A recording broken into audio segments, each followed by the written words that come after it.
जी अस्सलाम वालेकुम। कैसे हैं आप लोग? फिट हैं, खुश खुरम हैं, सब खैर खैरियत है? जी जनाब, हमने स्टार्ट किया था केमिकल बॉन्डिंग और हमने पढ़ लिया था फर्स्ट लेक्चर। वो बिल्कुल सिंपल था, बेसिक चीज़ें थी। आज हम थोड़ा आगे चलेंगे। आज हम पढ़ेंगे second lecture of chemical bonding. जी याद है ना आपको, बॉन्ड क्या होता है? It is a force of attraction जो एटम्स को इकट्ठा जोड़ के रखती है, मिला के रखती है। ये फोर्स ऑफ अट्रैक्शन होती है। एटम के दरमियान जो फोर्स ऑफ अट्रैक्शन होती है उससे बॉन्ड्स बिल्डअप होते हैं। और आपको पता है कि क्यों बिल्डअप होते हैं? अपनी एनर्जी को कम करने के लिए। तो हमने पढ़ा था जो केमिकल बॉन्ड्स होती हैं, लास्ट टाइम भी पढ़ा था आपने। केमिकल बॉन्ड्स बेसिकली दो किस्म के होते हैं, primary bond and secondary bonds. Primary bonds क्या होते हैं? Ionic bond last time start किया था हमने, आज हम स्टार्ट करेंगे, आज नहीं कल स्टार्ट करेंगे। कोवलेंट बॉन्ड्स और मेटेलिक बॉन्ड्स। कोवलेंट बॉन्ड्स का एक स्पेसिफिक केस होता है डेटिव बॉन्ड, जिसको कोऑर्डिनेट बॉन्ड भी कहते हैं। यहाँ पे सेकेंडरी वेंडरवाल फोर्सेस जो बॉन्ड्स होते हैं, इनके डायपोल बॉन्ड्स होते हैं, fluctuation induce polar molecules, permanent hydrogen bonds. हम डिस्कस करेंगे थोड़ा थोड़ा सबके बारे में। यहाँ तक पढ़ा था बेटा। उसके बाद हमने क्या पढ़ा था? जो टाइप्स ऑफ जो केमिकल बॉन्ड्स होते हैं, जो मेटल्स और नॉन मेटल्स में होते हैं वो आयनिक बॉन्ड्स होते हैं। जो नॉन मेटल्स और नॉन मेटल्स में होते हैं कोवलेंट बॉन्ड्स होते हैं। और जो मेटल और मेटल्स में होते हैं they are metallic bonds. We discuss this thing. Clear? ये पढ़ा था हमने लास्ट टाइम। आज हम थोड़ा दोबारा याद करते हैं। आयनिक बॉन्ड क्या होता है? आयनिक बॉन्ड में बेटा कंप्लीट ट्रांसफर ऑफ इलेक्ट्रॉन्स होती है। आपको पता ना, आइंस बनते हैं, एक एटम से इलेक्ट्रॉन निकलता है, दूसरे में आ जाता है। जो इलेक्ट्रॉन लॉस करता है पॉजिटिव आयन, जो इलेक्ट्रॉन गेन करता है नेगेटिव आयन, तो उस पर कंप्लीट ट्रांसफर ऑफ इलेक्ट्रॉन्स होती है। क्या होती है? Complete transfer of electrons. तो बॉन्ड कैसे बनता है? बॉन्ड बनता है इलेक्ट्रोस्टैटिक फोर्स जो बिल्टअप हो जाती है ना, पॉजिटिव आयन और नेगेटिव आयन। आपको पता है ना, unlike charges attract each other. तो पॉजिटिव आयन और नेगेटिव आयन एक दूसरे को अट्रैक्ट करते हैं, अट्रैक्शन की वजह से जुड़ जाते हैं। और जब वो अट्रैक्ट करके करीब आ रही होती है तो उनकी पोटेंशियल एनर्जी कम कम कम कम कम, और जब वो जुड़ जाएंगे तो मिनिमम हो जाएगी। ऐसा होता है। तो ये एग्जाम्पल थी सोडियम एटम था, इलेक्ट्रॉन लॉस किया, पॉजिटिव आयन बन गया और एक इलेक्ट्रॉन बन गया। क्यों लॉस किया? ताकि ये चाहता था नोबल गैस कॉन्फ़िगरेशन बन जाए। देखो इसके क्या थी, इसकी इलेक्ट्रॉनिक कॉन्फ़िगरेशन क्या थी? पहले शेल में 2 इलेक्ट्रॉन्स, अगले शेल में 8 इलेक्ट्रॉन, तीसरे शेल में 1 इलेक्ट्रॉन्स। ठीक है, अब ये अगर एक इलेक्ट्रॉन लॉस कर दे तो आखिर में 8 आ जाएंगे, तो कर दिया लॉस इसने, 2 8 बन गया, नोबल गैस के करीब वाली कॉन्फ़िगरेशन बन गई। दूसरा क्या था जी? फॉर एग्जाम्पल फ्लोराइड, ये फ्लोरीन है। फ्लोरीन ने क्या किया? ये फ्लोराइड आयन बन गया, इलेक्ट्रॉन गेन कर लिया, इसने इलेक्ट्रॉन गेन कर लिया, F नेगेटिव बन गया। क्यों गेन किया? क्योंकि इसके पास कितने इलेक्ट्रॉन्स थे? इसकी इलेक्ट्रॉनिक कॉन्फ़िगरेशन क्या थी? पहले शेल में 2, दूसरे में 7 थे। तो अगर एक इलेक्ट्रॉन गेन कर ले तो ये 8 पूरा हो जाए, नोबल गैस कॉन्फ़िगरेशन हो जाए। तो उससे 8 पूरे कर लिए तो इसकी भी नोबल गैस कॉन्फ़िगरेशन हो गई। ये भी मिनिमम एनर्जी पे आ गया, ये भी मिनिमम एनर्जी पे आ गया। नोबल गैस की एनर्जी मिनिमम होती है। अच्छा, फिर क्या? स्टेबल जो होती है। उसके बाद क्या? ये दोनों क्या करेंगे? एक दूसरे को अट्रैक्ट करेंगे, तो NaF सोडियम फ्लोराइड बन गया। Sodium fluoride, positive ion negative ion they attract each other और जुड़ गए और सोडियम फ्लोराइड बन गया। मैंने आपको सिमुलेशन दिखाई थी। क्या थी जी? ये सोडियम है, ये फ्लोराइड है, ये इलेक्ट्रॉन निकल के इसमें आ जाएगा, ये इलेक्ट्रॉन लॉस करके पॉजिटिव, ये इलेक्ट्रॉन गेन करके नेगेटिव। देखिए क्या हमने लिखा हुआ है लास्ट टाइम, और पॉजिटिव नेगेटिव में अट्रैक्शन तो जुड़ गई है। लास्ट टाइम हमने ये डिस्कस किया था। Any confusion? ये लास्ट टाइम का लेक्चर है बेटा। और अगर मैं फास्ट भी होऊंगा तो आप पॉज करेंगे, कॉपी कर लेंगे। बट आपको पता है ये वीडियो लेक्चर्स है, जहाँ पे आप पीछे रह जाए इसको पॉज करें और कॉपी कर लें। ये आपने लिखा हुआ है, नहीं लिखा हुआ तो आप लिख सकते हैं इसको पॉज करके। अभी मैं आगे चल रहा हूँ, मैं साइड पे हो जाता हूँ, हम यहाँ पे पॉज कर सकते हैं। क्लियर? आगे चल रहे हैं। ओके बेटा, अब हम बात करते हैं कि why NaCl is more stable. ये स्टेबल क्यों हो गया है NaCl? सोडियम क्लोराइड एक आयनिक बॉन्ड है ना, आयनिक कंपाउंड है, ये स्टेबल क्यों है? तो असल में बात यह है कि बना किससे है? ये आयन से मिलकर बना है। सोडियम क्लोराइड आयन से मिलकर बना है, positive ions and negative ions. ये पॉजिटिव आयंस और नेगेटिव आयंस क्या होते हैं? ये अनस्टेबल होते हैं, और जब ये मिल जाते हैं, पॉजिटिव नेगेटिव को अट्रैक्ट करता है तो मिल जाते हैं, तो इनकी एनर्जी कम हो जाती है। ये एनर्जी रिलीज़ करते हैं तो स्टेबल हो जाते हैं। तो अगर ये क्वेश्चन आ जाए कि why NaCl compound is more stable than is respective elements, तो आप बोलेंगे कि आयन से मिलकर बना है। In NaCl both sodium and chloride ions are exist in ionic form. Sodium chloro ionic form में होते हैं, जो जुड़े होते हैं साथ।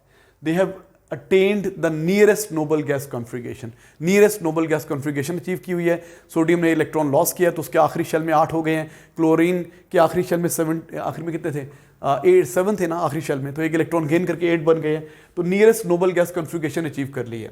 अब इन NaCl solid billions of cations क्या होते हैं? Positive ions, sodium ions, and billions of anions, negative ions क्या करेंगे? अट्रैक्ट करेंगे, एक 3 डायमेंशनल क्रिस्टल बना लेंगे और एनर्जी रिलीज करेंगे। 3 dimensional crystal lattice and release huge amount of energy, hence the system become stable, क्योंकि उसकी एनर्जी मिनिमम हो जाएगी।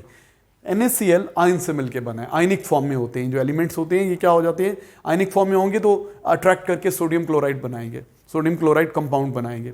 तो क्या होता है, दे have attained the nearest noble gas configuration. Na जब सोडियम आयन बनाए तो उसने क्या किया, nearest noble gas configuration attain कर ली है। क्लोरीन भी जो क्लोराइड आयन बनाया तो उससे भी nearest noble gas configuration achieve कर ली है। अब ये पॉजिटिव आयन और negative ion unlike charges attract करते हैं।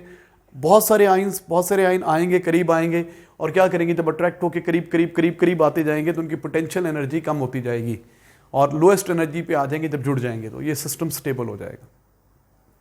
क्लियर। इसी तरीके से हम बात कर सकते हैं मैग्नीशियम ऑक्साइड। पहले एक मिनट ये देख लिए, ionic bonds have no structure. ये जो आयनिक बॉन्ड बना है ना, आयनिक बॉन्ड का स्ट्रक्चर नहीं होता। आयनिक बॉन्ड का कोई स्ट्रक्चर नहीं होता भाई। सोडियम के साथ क्लोराइड आयन यहाँ भी चिपक सकता है, यहाँ भी चिपक सकता है, यहाँ भी चिपक सकता है, यहाँ भी चिपक, क्लोराइड आयन के साथ सोडियम यहाँ भी, यहाँ भी, यहाँ भी, यहाँ भी। तो बल 6 साइड्स होती है, तो 6, एक सोडियम के साथ 6 क्लोरीन और एक क्लोरीन के साथ 6 सोडियम जुड़े होते हैं। तो फाइनल जो क्रिस्टल बनती है उसका स्ट्रक्चर होता है। इस जो कंपाउंड होता है ना, सिंगल आइडेंटिटी होती है NaCl, जो इसकी कोई आइडेंटिटी नहीं होती, इसकी कोई शेप नहीं, आइडेंटिटी मतलब इसकी कोई शेप नहीं होती, नॉन स्ट्रक्चरल होता है। तो देखो ये क्रिस्टल स्ट्रक्चर बन गया। क्या है, ionic bonds have no structure. Ionic bond का स्ट्रक्चर नहीं होता। ये जो आयनिक कंपाउंड बना है इसका कोई स्ट्रक्चर नहीं होता, ये नॉन स्ट्रक्चरल होते हैं। लेकिन जो क्रिस्टल्स होती है ना वो स्ट्रक्चरल होती है। फॉर एग्जांपल ग्रीन वाला एक है और ये ब्लू वाला दूसरा एटम है, ये दूसरे आयन है, ये आपस में जुड़े हुए हैं और इस तरह की चीज़ बन गई, NaCl बन गया। ये क्रिस्टलाइन स्ट्रक्चर है। क्या होता है crystalline structure? Regular repeated structure, उसको बोलते हैं क्रिस्टलाइन। ठीक है बेटा। तो NaCl आयनिक फॉर्म में है, आयंस अट्रैक्ट करते हैं, जब अट्रैक्ट करते हैं करीब आते हैं, उनकी पोटेंशियल एनर्जी कम होती रहती है, उनकी एनर्जी कम होती रहती है। जब भी सिस्टम एनर्जी रिलीज करता है वो स्टेबल हो जाता है। और ये जो कंपाउंड्स होते हैं आयनिक कंपाउंड, इनका कोई स्ट्रक्चर नहीं होता, लेकिन ये इनसे मिलकर जो क्रिस्टल्स बनती है उनका स्ट्रक्चर होता है ऑब्वियसली। ठीक है, नेक्स्ट बेटा एक और क्वेश्चन करते हैं। Magnesium oxide, explain the ionic bonding in magnesium oxide. Magnesium oxide में आयनिक बॉन्डिंग को एक्सप्लेन करना है। मैग्नीशियम आपको पता है ना, सेकेंड ग्रुप 2 इलेक्ट्रॉन लॉस करता है। Oxygen 16th group 2 electron gain करता है। जब ये 2 इलेक्ट्रॉन लॉस करेगा तो M+2 हो जाएगा। ऑक्सीजन 2 इलेक्ट्रॉन गेन करेगा तो O-2 हो जाएगा। अब ये strong double positive charge and double negative charge में स्ट्रॉन्ग फोर्स ऑफ अट्रैक्शन होगी। लेकिन जरा इसको डिस्कस करते हैं। लेकिन बेटा पहले मैग्नीशियम आयन बनने के लिए एनर्जी चाहिए होगी ना, 2 इलेक्ट्रॉन निकालने हैं। तो पहले 1 इलेक्ट्रॉन निकाला, फर्स्ट आयनाइजेशन एनर्जी निकाला, एनर्जी देनी पड़ी। दूसरा इलेक्ट्रॉन निकाला, second ionization energy. Ionization energy क्या होती है? Energy required to remove an electron, electron निकालने के लिए जितनी एनर्जी चाहिए। अच्छा, फिर ऑक्सीजन में 1 इलेक्ट्रॉन डाला, इलेक्ट्रॉन एफिनिटी, इलेक्ट्रॉन से चाहत। जब 1 इलेक्ट्रॉन आता है ऑक्सीजन में तो बॉन्ड फॉर्मेशन होती है, एनर्जी रिलीज करेगा। लेकिन अब वो नेगेटिव आयन बन गया सिंगल नेगेटिव, जो फर्दर इलेक्ट्रॉन गेन करेगा, सेकेंड इलेक्ट्रॉन एफिनिटी क्या होती है? वो तो एंडोथर्मिक होती है, आपको एनर्जी देनी पड़ेगी। तो आप कहेंगे सर आयनाइज करने के लिए भी एनर्जी देनी पड़ रही है, सेकेंड इलेक्ट्रॉन एफिनिटी में भी एनर्जी देनी पड़ रही है, तो ये सिस्टम स्टेबल कैसे हो रहा है? इसकी एनर्जी ज़्यादा हो रही है। तो बेटा हुआ क्या है, क्या बना है? Mg+2 हमें एनर्जी देनी पड़ी इलेक्ट्रॉन निकालने के लिए। अच्छा, फिर ओ ऑक्सीजन के अंदर फर्स्ट इलेक्ट्रॉन एफिनिटी तो एनर्जी रिलीज कर रही थी, इलेक्ट्रॉन आया था। लेकिन सेकेंड इलेक्ट्रॉन एफिनिटी क्या होता है? इलेक्ट्रॉन से चार्ज। जब एक इलेक्ट्रॉन किसी एलिमेंट में एंटर होता है तो एनर्जी रिलीज होती है। फर्स्ट इलेक्ट्रॉन एफिनिटी आमतौर पे क्या होती है? आमतौर पे इस पर एनर्जी रिलीज होती है, आमतौर पे इट इज़ एक्सोथर्मिक। अच्छा, अब सेकेंड इलेक्ट्रॉन एफिनिटी एक्सोथर्मिक नहीं होती भाई, ऑलरेडी नेगेटिव चार्ज आ गया है, फर्दर इलेक्ट्रॉन को वो रिपेल कर रहा है, हमें वर्क डन करना पड़ेगा, एनर्जी डालनी पड़ेगी सेकेंड इलेक्ट्रॉन देने के लिए, तो वहाँ भी एनर्जी एब्जॉर्ब हो रही है। तो ये तो ओवरऑल एंडोथर्मिक हो गया, बिल्कुल हो गया। लेकिन जब ये आयंस, पॉजिटिव आयंस और नेगेटिव आयंस मिल के MgO बनाएंगे, तो चूंकि इनमें अट्रैक्शन भी बहुत ज़्यादा है, डबल पॉजिटिव चार्ज है दोनों के ऊपर, दोनों पे डबल पॉजिटिव चार्ज है, तो बहुत ज़्यादा एनर्जी रिलीज होगी। तो इस पर एंडोथर्मिक प्रोसेस भी हो रहे हैं, एक्सोथर्मिक भी हो रहे हैं। लेकिन ये क्या है, ये ओवरऑल कौन सा प्रोसेस हो रहा है? एक्सोथर्मिक हो रहा है। जब ये MgO बन रहा है ओवरऑल मोर एक्सोथर्मिक है, लेस एंडोथर्मिक है। एंडोथर्मिक कम हो रही है एनर्जी रिलीज का, एनर्जी एब्जॉर्ब कम हो रही है, लेकिन एनर्जी रिलीज ज़्यादा हो रही है। जब मैग्नीशियम और ऑक्सीजन आयंस मिल रहे हैं तो एनर्जी रिलीज ज़्यादा हो रही है। देखिए, magnesium will lose 2 electrons, electrons होना चाहिए, इलेक्ट्रॉन्स स्पेलिंग गलत है, to get the nearest noble gas configuration. 2 electron loss करेगा तो नोबल गैस कॉन्फ़िगरेशन मिलेगी। कौन सा? पहले इलेक्ट्रॉन निकालने के लिए फर्स्ट आयनाइजेशन एनर्जी और दूसरा इलेक्ट्रॉन निकालने के लिए second ionization energy, successive ionization energy ज़्यादा होती है।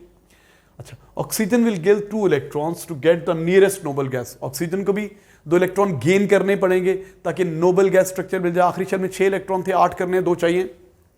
तो क्या होगा? फर्स्ट इलेक्ट्रॉन एफिनिटी और second electron affinity. First electron affinity में तो एनर्जी रिलीज होगी, सेकेंड में एनर्जी एब्जॉर्ब होगी। Magnesium will become magnesium ion +2, oxygen will become oxygen ion -2। Now these oppositely charge ion will attract each other. ये एक दूसरे को अट्रैक्ट करेंगे तो बॉन्ड तो बन जाएगा। अब एनर्जी की फॉर्म में बात करते हैं। आप एग्जामिनर पूछ सकता है, although the formation of this and this from the element is endothermic. ये एंडोथर्मिक है, ये ओवरऑल आयंस का बनना एंडोथर्मिक है। आपको मैंने बताया फर्स्ट इलेक्ट्रॉन निकालने के लिए भी एनर्जी देनी पड़ेगी mg से, सेकेंड इलेक्ट्रॉन निकालने के लिए भी एनर्जी देनी पड़ेगी, तो ये तो एनर्जी देनी पड़ेगी, एनर्जी एब्जॉर्ब कर रहे हैं ये। ऑक्सीजन में फर्स्ट इलेक्ट्रॉन गेन करेगा तो एनर्जी रिलीज होगी, लेकिन सेकेंड इलेक्ट्रॉन एफिनिटी जो होती है वो एंडोथर्मिक होती है, एनर्जी देनी पड़ेगी, तो ये एंडोथर्मिक है। Then how come MgO is more stable than its element. तो जब ये एंडोथर्मिक है, एंडोथर्मिक में एनर्जी एब्जॉर्ब होगी, हाई एनर्जी स्टेट पे चला जाएगा, लोअर पे तो नहीं आएगा। तो आप बोलोगे ये जो आयंस बने हैं इस पे डबल पॉजिटिव चार्ज है, डबल नेगेटिव चार्ज है, इनके दरमियान में बहुत ज़्यादा फोर्स ऑफ अट्रैक्शन है, बहुत ज़्यादा फोर्स ऑफ अट्रैक्शन है, बहुत स्ट्रॉन्ग बॉन्ड बनाएंगे। जब ये पास आएंगे तो बहुत ज़्यादा लेटिस एनर्जी रिलीज होगी, बहुत ज़्यादा एनर्जी रिलीज होगी, तो एब्जॉर्ब जितनी हुई थी उससे ज़्यादा रिलीज हो जाएगी। तो it is more exothermic, it is more endothermic तो है लेकिन एक्सोथर्मिक भी है। जब पॉजिटिव आयन नेगेटिव आयन मिलेंगे तो एनर्जी रिलीज होगी, ये मोर एक्सोथर्मिक है और ज़्यादा कम एनर्जी एब्जॉर्ब कर रहे हैं, ज़्यादा एनर्जी रिलीज कर रहे हैं, इसलिए ये प्रोसेस स्टेबल है। जो ज़्यादा एनर्जी रिलीज करेगा तो उसकी एनर्जी कम हो जाएगी, हर चीज़ ये चाहती है उसकी एनर्जी कम हो। तो लिख लें answer, it is because formation of crystal lattice of MgO in which the electrostatic force of attraction are so strong। क्यों strong है? डबल पॉजिटिव चार्ज है। It releases a huge amount of energy and hence overall process is exothermic। तो basically it is more exothermic। That is why Mg is more stable। ज़्यादा energy release कर रहा है, कम energy absorb कर रहा है, ज़्यादा एनर्जी रिलीज कर रहा है, कम एनर्जी एब्जॉर्ब कर रहा है। तो क्या मोर एक्सोथर्मिक है? ज़्यादा एनर्जी रिलीज कर रहा है तो नेट लॉस हो गया ना, ओवरऑल टोटल एनर्जी कम हो गई ना, इसलिए सिस्टम स्टेबल हो गया। तो प्लीज़ कॉपी कर लें इसको, पॉज करके कॉपी कर लें। पहले ये दोनों एक क्वेश्चन के 2 पार्ट समझ लें, फर्स्ट पार्ट ये है, सेकंड पार्ट ये है, अलग अलग नहीं होना चाहिए। बॉन्ड बनते हैं एनर्जी को मिनिमम करने के लिए, आपको पता है स्टेबल होना चाहती है हर चीज़। इसको पॉज करें और इसको कॉपी कर लें। नेक्स्ट आगे चल रहे हैं बेटा। अच्छा, अब हमें देखना हो कि कौन सा, आपको डिफरेंट कंपाउंड्स दिए हो, किसकी आयनिक नेचर ज़्यादा है, कौन सा ज़्यादा स्ट्रॉन्ग, क्या मोर आयनिक है, कौन सा कंपाउंड मोर आयनिक है। तो आयनिक कंपाउंड को हम मॉलिक्यूल नहीं कहते होते, जिनमें आयनिक बॉन्ड होता है उनको हम आयनिक कंपाउंड बोलते हैं। अच्छा बेटा, आयनिक बॉन्ड किससे मिलके बनते हैं? मेटल्स और नॉन मेटल्स में, मेटल्स और नॉन मेटल्स से मिलके बनते हैं। मेटल्स के अंदर मेटेलिक करेक्टर ज़्यादा होना चाहिए। मेटेलिक करेक्टर क्या होता है? Tendency to lose electrons. Non metals के अंदर नॉन मेटेलिक करेक्टर ज़्यादा होना चाहिए, टेंडेंसी टू गेन इलेक्ट्रॉन्स। अब आपको पता है जो पीरियोडिक टेबल होता है, पीरियोडिक टेबल आपको पता है अप टू डाउन, ऊपर से नीचे आते हैं, शेल्स बढ़ते हैं, न्यूक्लियस की इलेक्ट्रॉन से, मेटल्स की बात कर रहा हूँ, न्यूक्लियस से इलेक्ट्रॉन दूर होते रहते हैं, इलेक्ट्रॉन निकालना ईजी होता रहता है, तो आयनाइजेशन एनर्जी कम होती रहती है, टेंडेंसी टू लूज इलेक्ट्रॉन बढ़ती रहती है down the group, tendency to lose electron बढ़ती रहती है, क्योंकि शेल बढ़ते रहते हैं, न्यूक्लियस आखिरी शेल के इलेक्ट्रॉन को इतनी जोर से अट्रैक्ट नहीं कर सकता, वो इजीली निकल जाता है, उसकी आयनाइजेशन एनर्जी कम होती है। नॉन मेटल में ऑपोजिट होता है। नॉन मेटल्स में क्या होता है? नॉन मेटल में क्या होता है? टेंडेंसी टू गेन इलेक्ट्रॉन उसकी ज़्यादा होगी जिसके शेल्स कम है, जिसके शेल्स कम है वो न्यूक्लियस के करीब होगा, वो ज़्यादा जोर से अट्रैक्ट करेगा।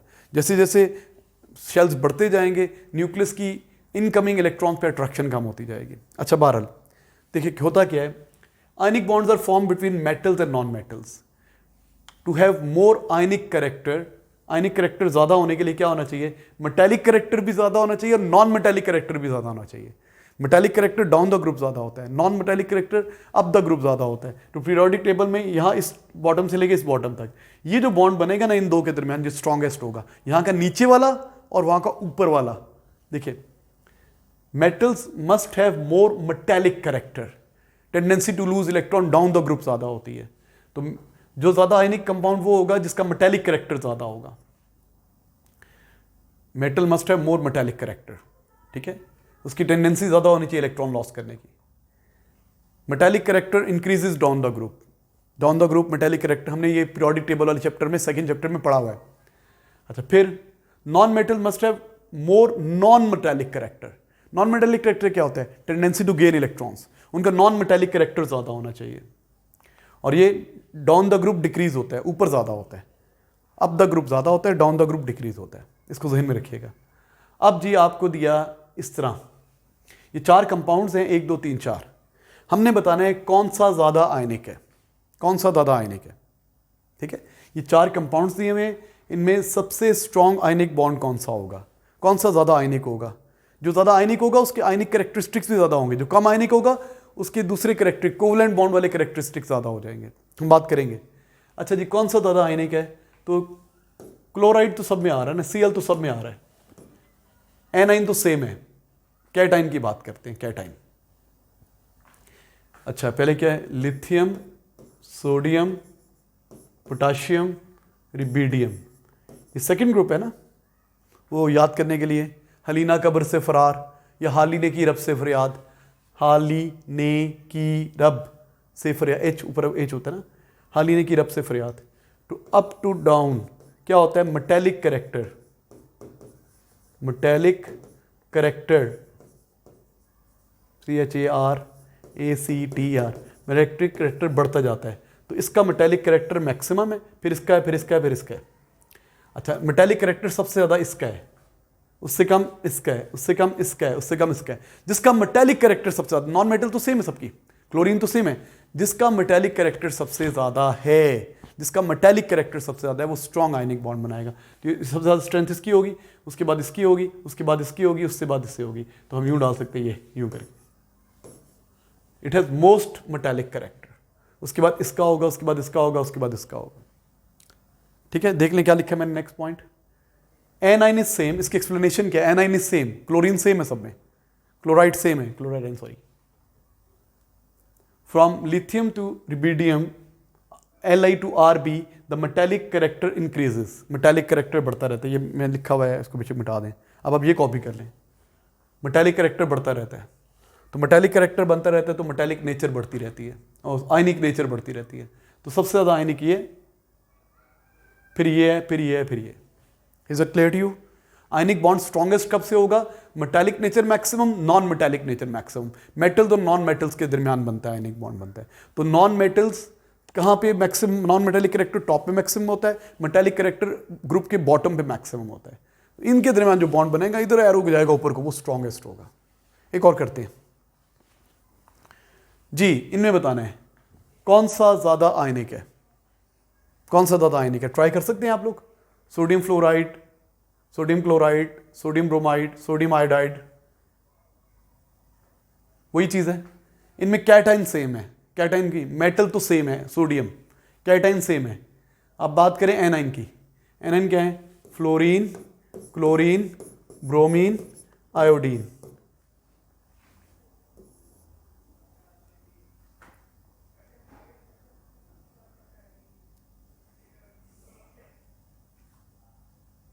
जी, fluorine, chlorine, bromine, iodine.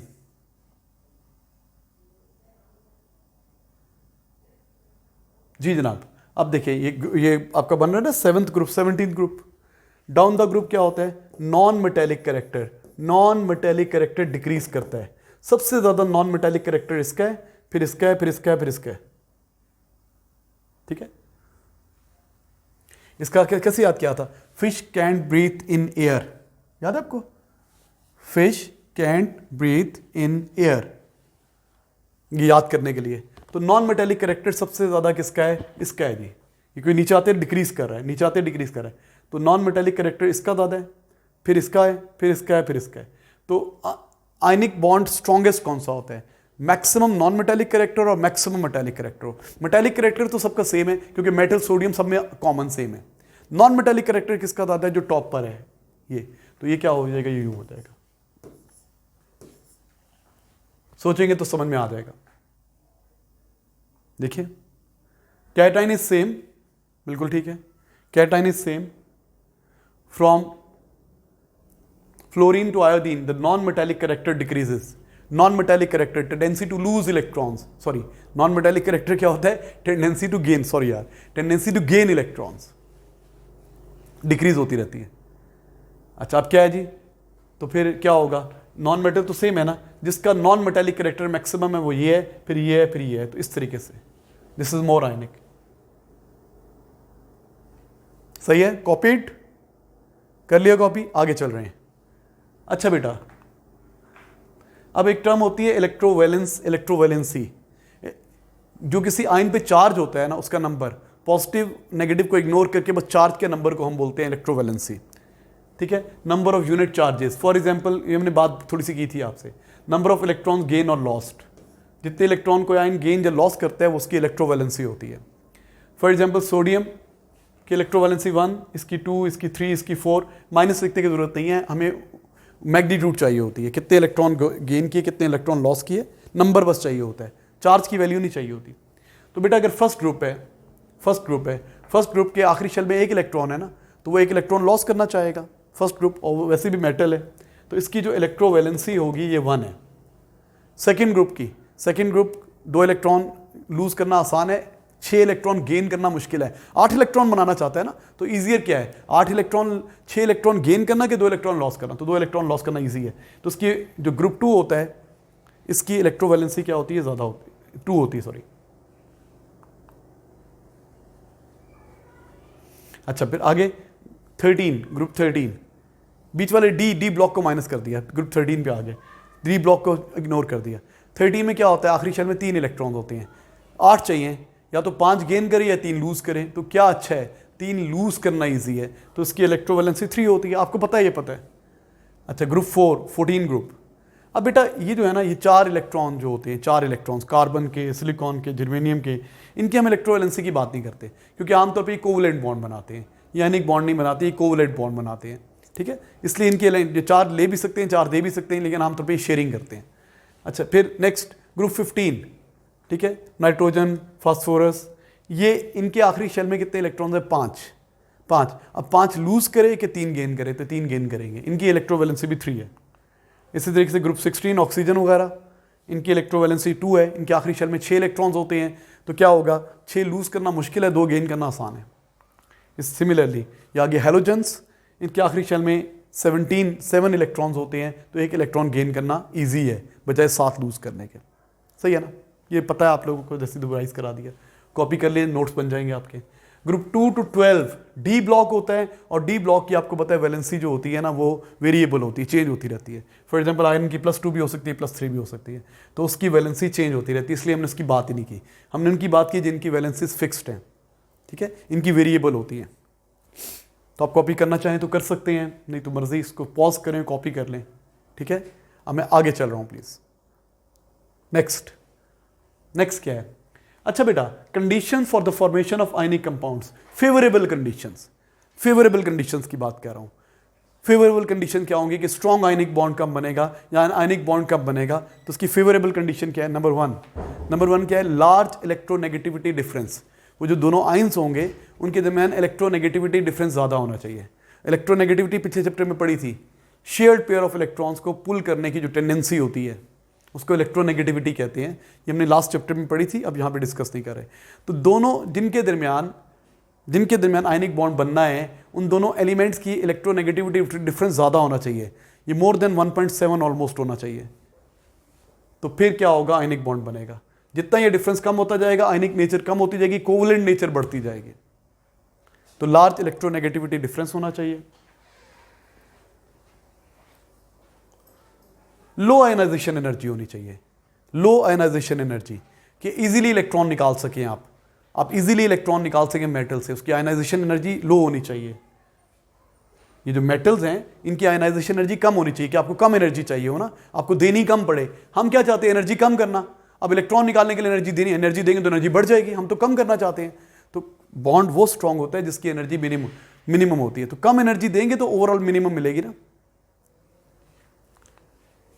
Smaller ionization energy absorb should be minimum, ताकि कम एनर्जी एब्जॉर्ब हो, फाइनली हमें बहुत सारी लोएस्ट एनर्जी मिल जाए.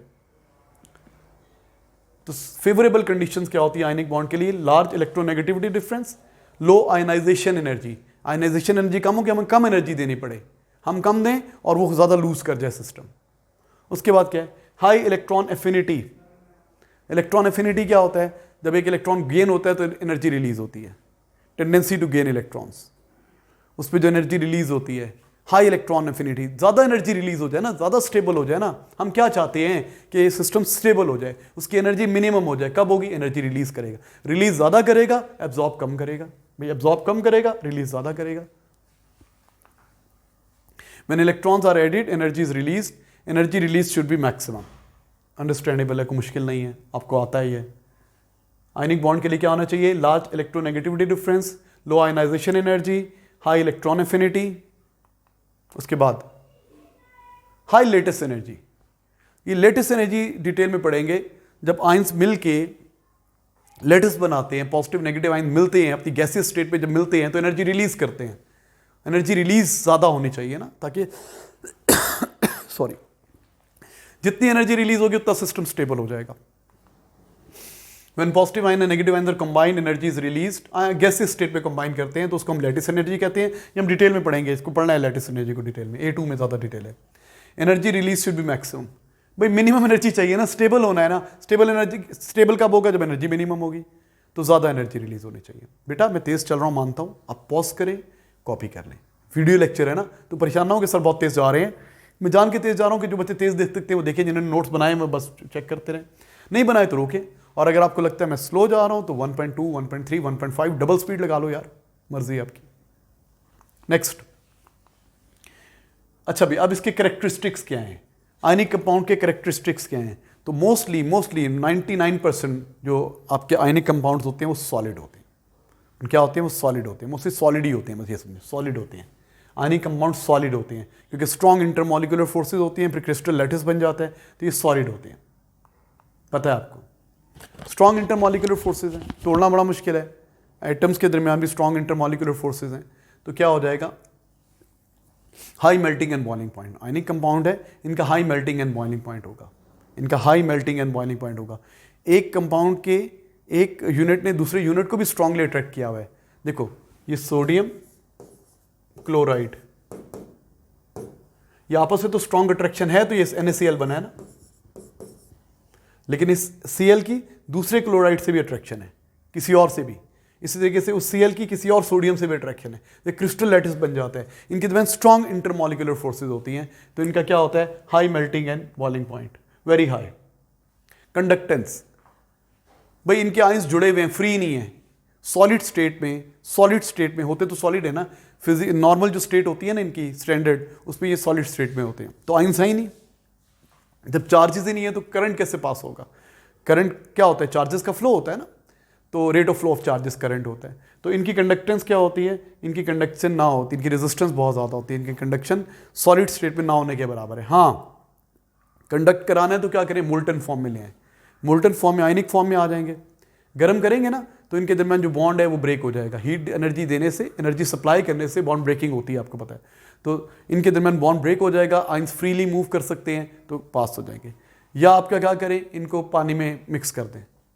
जब पानी में मिक्स करेंगे तो क्या होगा बेटा? इनकी जो आपस की अट्रैक्शन है ना वो 81 टाइम्स कम हो जाती है पानी डालने से। आयंस एक दूसरे को अट्रैक्ट करते हैं, इनकी अट्रैक्शन मीडियम बिटवीन चार्जेस पे डिपेंड करती है। जब मीडियम बिटवीन चार्जेस पानी हो जाता है तो पानी की जो परमिटिविटी है वो उसको क्या करती है? इनके दरमियान फोर्स ऑफ अट्रैक्शन को बहुत कम कर देती है। और क्या करती है? पानी पोलराइज होता है ना, H2O, HOH, वो क्या करते हैं? उसके जो पॉजिटिव नेगेटिव पोलराइज मॉलिक्यूल्स क्या करते हैं? एक एक बंदा जाके, मतलब सोडियम को कुछ 5-6 वाटर मॉलिक्यूल्स पकड़ लेंगे। वाटर मॉलिक्यूल की जो पॉजिटिव साइड है वो किसको अट्रैक्ट करेगी? क्लोराइड वाली साइड को। और वाटर मॉलिक्यूल की जो नेगेटिव साइड है वो किसको अट्रैक्ट करेगी? सोडियम को अट्रैक्ट करेगी। आपस में जुड़े हुए थे, ये अट्रैक्शन भी कम होगी 81 टाइम्स। और इधर से 5-6 बंदे आगे पुल कर रहे हैं, इधर से 5-6 बंदे आगे पुल कर रहे हैं, 5-6 और वाटर मॉलिक्यूल पोलराइज होता है, उसकी पॉजिटिव साइड भी होती है, नेगेटिव साइड भी होती है। ठीक है, ओ नेगेटिव साइड होती है, H पॉजिटिव साइड होती है। हम बात करेंगे इसकी। अच्छा, बहरहाल तो जब ये सॉलिड फेज में है तो कंडक्टर नहीं है। ठीक है, bad conductor in solid phase as ions are not free to move in molten and aqueous state. पानी डाल दिया they conduct electricity. Molten form में और एक्वस स्टेट में वो इलेक्ट्रिसिटी कंडक्ट करते हैं। अंडरस्टैंडेबल है, कोई मुश्किल नहीं है, ज़्यादा डिटेल नहीं चाहिए। एक्वस फॉर्म में क्या होता है, उनकी आपस में इंटर जो आयनिक फोर्सेज होती हैं वो डिक्रीज कर जाती हैं। अच्छा भी, दे हैव क्रिस्टल स्ट्रक्चर, पता है हमें क्रिस्टल रेगुलर रिपीटेड स्ट्रक्चर होता है, ऐसा रेगुलर रिपीटेड स्ट्रक्चर होता है, regular repeated structure. Sodium crystal पता है आपको, सोडियम क्लोराइड क्रिस्टल। अच्छा, ब्रिटलनेस, ब्रिटल होती हैं ये। ब्रिटल चीज़ें वो होती हैं जैसे आप आयरन रॉड को मोड़ो ना, मुड़ जाएगा, मुड़ा रहेगा, छोड़ो वापस नहीं आएगा। ये जो ब्रिटल चीज़ें होती है ना, इनको डिफॉर्म, जैसे ग्लास है ना, ग्लास ब्रिटल है, ग्लास पे फोर्स लगा थोड़ा सा ग्लास डिफॉर्म होता है, कम होता है, छोड़ो तो वापस आ जाएगा, परमानेंटली डिफॉर्म नहीं होगा। हाँ, अगर ज़्यादा फोर्स लगाओगे तो ब्रेक हो जाएगा। ब्रिटल चीज़ें वो होती हैं जो परमानेंटली डिफॉर्म नहीं होती, टेढ़ी होगी तो टेढ़ी रह जाएंगी, वो सीन नहीं होता है इसमें। तो आमतौर पे जो आयनिक कंपाउंड होते हैं वो ब्रिटल होते हैं। उनके अंदर क्या होता है, परमानेंटली डिफॉर्म नहीं कर सकते, करने की कोशिश करेंगे तो वो टूट जाएंगे, ब्रिटल इन नेचर। अच्छा, आइसोमॉर्फिज्म शो करते हैं आयनिक कंपाउंड। ये आइसोमॉर्फिज्म क्या होते हैं बेटा? आइसोमॉर्फ वो होते हैं जिनका सेम क्रिस्टलाइन स्ट्रक्चर होता है और तकरीबन सेम साइज ऑफ आयन से मिलकर बने होते हैं। देखो, सिमिलर 3D लैटिस होता है, उसको आइसोमॉर कहते हैं। सिमिलर फार्मूला होता है, size of ion nearly same होता है। तो ऐसे आयनिक कंपाउंड्स जिनका सिमिलर लैटिस 3D हो, उसको आइसोमॉर्फ्स कहते हैं। आइसोमॉर्फिज्म इस फिनोमिना को बोलते हैं। इस पे क्या क्या होना चाहिए? Similar 3D, similar formula, size of ion nearly same, जैसे NaF और MgO, NaCl और KCl, बहुत ज़्यादा फर्क नहीं है। Copy it. These are some characteristics of ionic compounds. लिख लिया? पॉज करके लिख लेनी तो। लास्ट आ गई बेटा इनकी सॉलिबिलिटी। यहां पे बात करते हैं सॉलिबिलिटी। सॉलिबिलिटी क्या होता है? चलिए, पानी में कितना मिक्स होते हैं ये। पानी में अगर आप सॉल्ट डालोगे तो मिक्सअप हो जाता है। होता क्या है, पानी डालने से एक्वस स्टेट में the forces between ion decrease almost 81 times. 81 times sodium और क्लोराइड के दरमियान जो फोर्स थी 81 टाइम कम हो गई। पहले बड़ी जोर से पकड़ा हुआ था, अब इतनी फोर्स कम हो गई। अच्छा, फिर क्या है, पानी के जो मॉलिक्यूल्स हैं वो देखो पोलराइज्ड हैं, plus minus plus minus plus minus plus minus. तो क्या होगा और ये पोलराइज मॉलिक्यूल्स हैं, पोलराइज मॉलिक्यूल्स, इनके प्लस माइनस साइड्स होती हैं। तो क्लोरीन पे चूँकि नेगेटिव है ना, तो पॉजिटिव वाली साइड जो H2 मॉलिक्यूल की पॉजिटिव साइड है वो Cl को पुल करेगी, 5 6 7 पुल करेंगे अपनी तरफ, और सोडियम चूँकि पॉजिटिव आयन है उसको वाटर मॉलिक्यूल की नेगेटिव साइड पुल करेगी। एक एक पुल करें ना तो नहीं होता, लेकिन आपको पता है ट्रिलियंस ऑफ आयन्स हैं, ट्रिलियंस ऑफ वाटर मॉलिक्यूल्स हैं, तो बहुत सारे मॉलिक्यूल्स इनको जुदा कर देंगे, सेपरेट कर देंगे, तो आयन्स अलग अलग हो जाएंगे। और वैसे भी अट्रैक्शन भी कम हो गई है। देखो, क्लोरीन के साथ ये चिपक गए हैं, ठीक है, वाटर मॉलिक्यूल यहाँ भी चिपक, इनको अलग अलग कर दिया, ये अलग अलग हो गए हैं, ऐसे थे ये अलग अलग हो गए, ये तोड़ तोड़ के लेके जा रहे हैं वाटर मॉलिक्यूल्स, इनको अलग अलग करके लेके जा रहे हैं, ठीक है। तो हमने क्या पढ़ा बेटा? हमने आज ज़रा ज़्यादा बात की किसकी? आयनिक कंपाउंड्स की, आयनिक बॉन्ड की हमने बात की। आयनिक बॉन्ड में हमने क्या क्या पढ़ा, जल्दी से रिवाइज कर लें।